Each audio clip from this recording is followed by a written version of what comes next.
முழு நிலவு என்று சொல்லக்கூடிய பௌர்ணமி நாளானது மிகவும் சிறப்புடையது.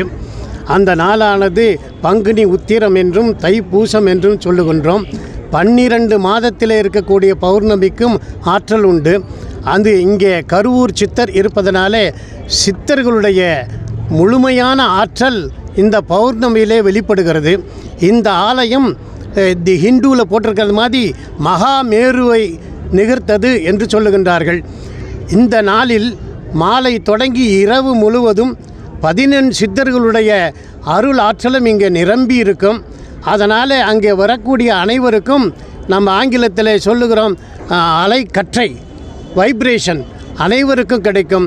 இதனால் என்ன நடக்கும் என்று சொன்னால், வாழ்வியலில் பலரும் பல பிரச்சனைகளோடு வருகின்றார்கள். அவர்களுடைய பிரச்சனைகள் யாவுமே இந்த கிரிவலத்திலே தீரும்.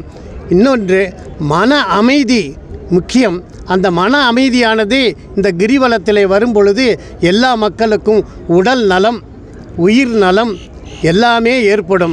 அதனால் இதை தடைபட்டு இருந்த இந்த பௌர்ணமி பூஜையானது தொடங்குவதனாலே பெரும்பாலும் கிரி என்பது மலையை குறிக்கும், கிரிவலம் என்பது மலையை சுற்றி வருவது என்பதுதான்.